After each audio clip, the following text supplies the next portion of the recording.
अध्यक्ष जी, सारे पदाधिकारीगण, आप सभी का गांधीनगर विधानसभा में हार्दिक स्वागत है मेरी विधानसभा में। और इस शेर के साथ अपनी बात शुरू करता हूँ। बरस जम के बरस के चमन में फूल खिल जाए और ताली इतनी जोर से बजाओ कि हमारे सारे अतिथि खुश हो गए।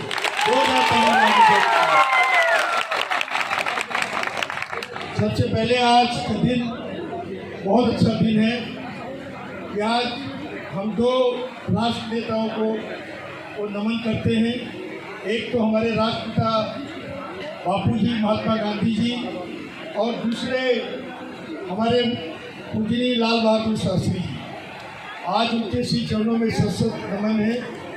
और आज के दिन जो हमारा स्थापना दिवस है संगठन का, जब मैं आया 1 बजे, एक भाई साहब बोल रहे थे पहली बार कार्यक्रम हो रहा है, व्यस्तता हो सकती है, कुछ कार्यक्रम में त्रुटि हो सकती है, लेकिन मैं एक बात खुले मन से कह रहा हूँ, दिल से कह रहा हूँ कि पहला कार्यक्रम और संगठन के द्वारा इतना अच्छा व्यवस्थित और बढ़िया ऑर्गेनाइजेशन किया है, इसके लिए पूरी टीम को बहुत बहुत धन्यवाद। लेकिन मन में एक कीड़ा जरूर है, तो मुझे प्रदीप जी से शिकायत की है। जब प्रदीप जी मेरे ऑफिस में आए तो उन्होंने इतना कुछ नहीं बताया, सिर्फ एक कार्ड लेकर आए और बोले विधायक जी आपको आना है, और मैं आ गया। लेकिन अगर प्रदीप जी, अगर मुझे आपने ये बताया होता कि हमारे क्षेत्र में इतनी दूर दूर से लोग आ रहे हैं, विधायक जी आ रहे हैं, और विधायक जी आ रहे हैं, प्रत्याशी जी आ रही हैं, तो कम से कम ये मेरी ड्यूटी भी बनती है, मेरी विधानसभा है, मैं भी सम्मान में आप लोगों के लिए कुछ करता हूँ। लेकिन अगली बार जब भी आप कार्यक्रम करें तो कम से कम मुझे जरूर शामिल करिएगा। और झारखंड के साथ मेरा रिश्ता इसलिए भी है कि मेरे भतीजे एक साले साहब और एक उनकी साली अलका तिवारी जी, तो दोनों झारखंड में ही IAS हैं, तो मुझे 1-2 बार जाने का रांची मौका भी मिला है। और जब मैं मेरे गांधीनगर क्षेत्र में झारखंड के बहुत असंख्य वोटर हैं, जब मैं 15 में यहाँ से आम आदमी पार्टी से चुनाव लड़ रहा था तो मेरा ईस्ट और सीतापुर में एक मीटिंग कराई गई, जिनमें झारखंड के काफ़ी लोग थे और मुझसे उन्होंने अपनी बात मुझसे रखी और मैंने भी अपनी बात उनसे की। और उन्होंने 2015 में भी मुझे अधिक से अधिक संख्या में वोट देकर जिताया। मैं उनको नमन करता हूँ सभी वोटर्स को। और 2020 में जब मैं भारतीय जनता पार्टी से चुनाव लड़ रहा था अपनी बार, तभी झारखंड के लोगों ने मेरे साथ मीटिंग की और उन सब 150-200 लोगों ने मुझे आश्वासन दिया विधायक जी हम आपको दोबारा यहाँ से विधि बना कर देंगे। मैं झारखंड के सभी निवासियों का, सभी वोटर्स का अपनी विधानसभा में तहे दिल से बहुत बहुत आभार और बहुत बहुत धन्यवाद करता हूँ कि आपने मुझे दोबारा अपना मत देकर मुझे यहाँ से चुनाव जिताकर भेजा है। मैं इतनी बात और कहना चाहता हूँ कि अगली बार जब भी आप कार्यक्रम करें, प्रदीप जी और पूरी टीम, उमेश जी और प्रभु जी और अभी बहन जी बता रही थी, जितने हमारे साथी हैं, अगली बार जब आप कार्यक्रम करें तो मुझे ज़रूर जोड़ें। और जो ड्यूटी मेरे क्षेत्र में, जो ड्यूटी तन से, मन से और धन से जो आप लगाएंगे, मैं उसके लिए तैयार हूँ। ये सरकारी कार्यक्रम मेरा 3 बजे है, मुझे उस पर जाना पड़ रहा है, तो मैं मंच के सभी लोगों से क्षमा याचना चाहूँगा। आप सभी लोगों के साथ आपने मुझे आमंत्रित किया, मैं दिल से आपका आभार और दिल से आपका धन्यवाद करता हूँ। गांधी जी को आज हम याद कर रहे हैं, लाल बहादुर शास्त्री को याद कर रहे हैं, बल्कि जो आज इस मौके पे जो झारखंड के प्रवासी मजदूर यहाँ पे जुटे हुए हैं, आप याद करें, बीते हुए कल को झांकें, इतिहास को पढ़ें, तो जिस शख्स को आप याद कर रहे हैं वह भी एक गिरमिटिया थे, वह भी एक प्रवासी मजदूर थे। और उस यहाँ तक कि नदी से बालू उठाने के लिए पर्यावरण की अनुमति नहीं मिलती। आप आए दिन मोबाइल में देखते होंगे कि 4 ट्रैक्टर धरा गए, वही बोर्ड है। आप देश की राजधानी में, दिल्ली में, आपके सकरी नदी में भी, आपके इरगा नदी में भी, आपके बराकर नदी में भी बालू उठाएगा उसका जो है अनुमति मिलता है आपके दिल्ली में बैठे हो प्रोग्राम, दिल्ली में बैठे हुए अधिकारी। लेकिन इसकी मार कहीं उन चीजों से नहीं बदलती। आज जरूरत किस बात की है? पिछले दौर में कोविड का दौर हम लोगों ने देखा कि जिस तरीके की अगर सबसे ज्यादा मार किसी को झेलनी पड़ी, सबसे ज्यादा परेशानियां झेलनी पड़ी तो प्रवासी मजदूरों के लिए। आज चाहे बम्बई की चमक हो, दिल्ली की चमक हो, ये तमाम जो है जगहों पर जो है वो प्रवासी मजदूरों से बने। लेकिन अगर प्रवासी मजदूरों के ऊपर संकट आए तो आपने देखा कि उन संकट में सारे सरकारों ने हाथ धर लिए। सचमुच सीना इतना चौड़ा हुआ है तो दुनिया के तमाम मुल्क जो यहाँ से सस्ते श्रम ले जा रहे हैं, मजदूर ले जा रहे हैं, उनके साथ एक एग्रीमेंट सरकार क्यों नहीं करती है कि हमारे देश के एक भी नागरिक का, हमारे देश के एक भी मजदूर की दुनिया में अगर कहीं भी मौत होगी, किसी भी तरीके से मौत हो, चाहे मलेरिया हो, बुखार हो, बाकी सारी चीजें हो, सब पहुंचाने की गारंटी तो अलग बात है, उनको बीमा, उनका मुआवजा देना होगा, उस देश की सरकारों की गारंटी है। लेकिन इसके लिए कोई कानून नहीं बनता, इसके लिए G20 में कोई समझौता नहीं होता। ठीक इसी तरीके से आज राज्यों में भी यही हालात है कि राज्य के बाहर कोविड के दौर में हम लोगों ने देखा, अभी तमाम जगहों पर देखा कि मजदूर बाहर रह रहे हैं, हो रही है घटनाएं कि यहाँ तक कि इतनी बड़ी संख्या में लोग रह रहे, एक पूरी की पूरी आबादी उनके घर हैं, परिवार है, तमाम लोग हैं, तो समय में मौतें भी हो रही है। लेकिन कई दिनों आपको अचानक आपके मोबाइल में घटनाएं देखते होंगे कि एक मजदूर की कोई डेथ हो गई, उसके पास झारखंड, जहाँ झारखंड, जहाँ झारखंड, जहाँ दिल्ली, जहाँ दिल्ली।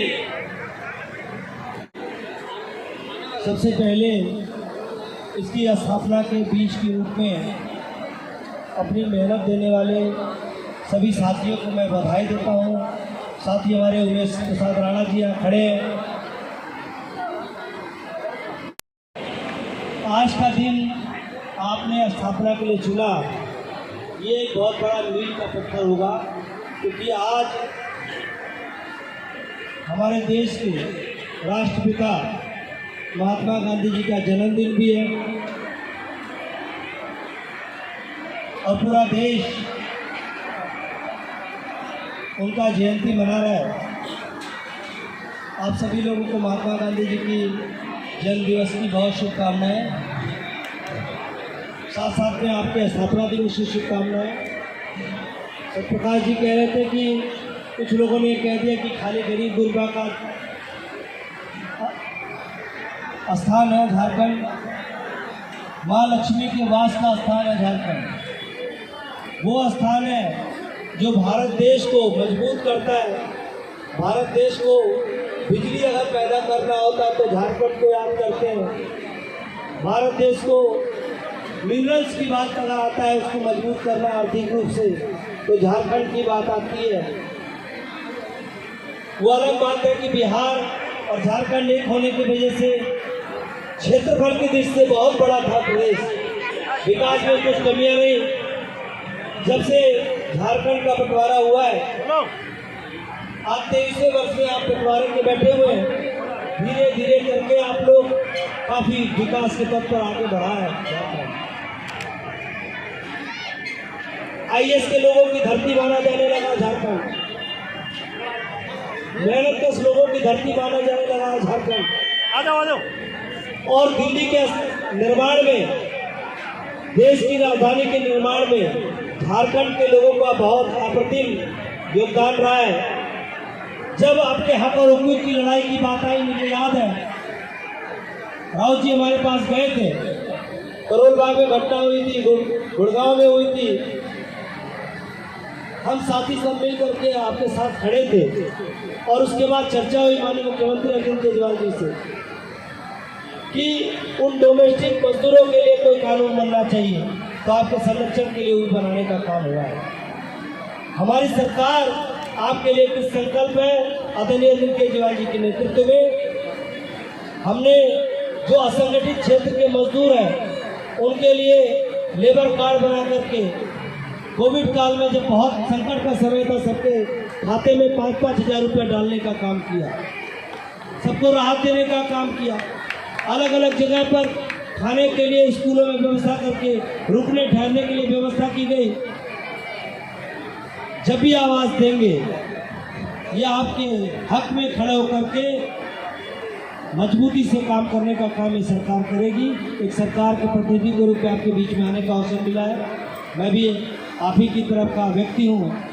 खुशी होता है जब अपने लोगों से मुलाकात होता है, एक धरती की संस्कृति की खुशबू आती है।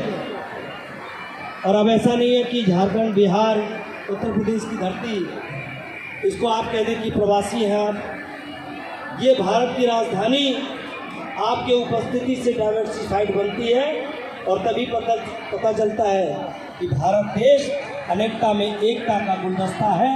आप सब देश की इस राजधानी का निर्माण करते हैं, इसलिए आपको बहुत बधाई। जाता है जय जवान जय किसान, उनकी भी जन्म जयंती को हम मना रहे हैं। तो जब दो महापुरुषों की जन्म जयंती हो और अपने संगठन का स्थापना दिवस हो, इसका अर्थ है कि हम आगे अपने महापुरुषों के बताए रास्ते पे चलने वाले हैं। अगर अपने महापुरुषों की बात करें तो उन्होंने सिर्फ एक ही बात कही थी, जियो और जीने दो, मिलकर के चलो, प्यार प्रेम से रहो, बड़ों का सम्मान करो, छोटों से प्यार करो, मातृशक्ति का सम्मान करो, अपनी धर्म और संस्कृति से जुड़े रहो, अपनी जड़ों से जुड़े रहो। तो आज सभी झारखंड के निवासी अपनी जड़ों से जुड़ने का काम कर रहे हैं। ये देश धर्म का देश है, संस्कृति का देश है। ये देश जहाँ हर 10 किलोमीटर में भाषा बदल जाती है, रहन सहन बदल जाता है, फिर भी हम सब एक हैं। अगर उसके पीछे सबसे बड़ी ताकत है तो वो ताकत है हमारी धर्म, हमारे तीज त्योहार, हमारे मेले ठेले। मैं पीछे आया था जब छठ मैया का कार्यक्रम था, जब भी आपने बुलाया था। आज भी उधर भाई का कई बार फोन आया, मैं जरूर आऊँगा, क्योंकि जब कोई आमंत्रित करता है, निमंत्रण देता है तो उसको जरूर जाना चाहिए। जिस विश्वास से आपने मुझे बुलाया, उसी विश्वास से आपको विश्वास देता हूँ कि जब भी आपको कोई सुख दुख होगा, आपके दुख में आपको दुख कम करने के लिए आएंगे और आपके सुख में आपकी खुशी को बढ़ाने के लिए आएंगे। जब हम विदेश में होते हैं तो हमें देश याद आता है। जब हम देश के किसी राज्य में होते हैं तो हमें अपना राज्य नज़र आता है। जब हम अपने राज्य में होते हैं तो अपना जिला नज़र आता है। जब अपने जिले में होते हैं तो अपनी तहसील नज़र आती है। जब तहसील में होते हैं तो अपना मोहल्ला नज़र आता है। जब मोहल्ले में होते हैं तो अपना परिवार नज़र आता है। लेकिन जैसे जैसे हम आगे बढ़ते जाते हैं, हमारा परिवार बढ़ता जाता है। आज हम सब झारखंड के सभी लोग एक परिवार के रूप में यहाँ पे। तो आज हम 2 अक्टूबर को एक संकल्प लें कि आने वाले समय में जो भी काम करेंगे देश हित में करेंगे। एक संकल्प के साथ करेंगे कि नेशन फर्स्ट, राष्ट्र प्रथम। हमारे किसी भी कारण से देश का नुकसान नहीं होना चाहिए। जो भी काम करें देश हित में करें, राज्य हित में करें, समाज हित में करें। और जो आज हम एक संगठित होकर के यहाँ पे एकत्रित आए हैं, इसी प्रकार से जब भी इस परिवार में किसी को जरूरत हो तो एक आवाज में एकत्रित होकर के उसकी आवाज को उठाए। ये देश संस्कृतियों का देश है, अनेकता में एकता, यही हमारी पहचान है। तो आओ हम सब मिल करके ऐसे ही हर वर्ष अपना स्थापना दिवस मनाएं, ऐसे ही लोगों को जोड़ें और देश को आगे बढ़ाने में अपना महत्वपूर्ण योगदान दे। हम सबका सौभाग्य है कि देश के अंदर आज माननीय नरेंद्र मोदी जी की सरकार चल रही है। उनका एक ही मूल मंत्र है, सबका साथ, सबका विकास, सबका प्रयास और सब में विश्वास। तो सबको साथ लेकर के, सबको विकास करते हुए, सबके लिए प्रयास करते हुए, सब में विश्वास जताते हुए हम आगे बढ़ेंगे। आप सबका बहुत बहुत धन्यवाद। बोलो भारत।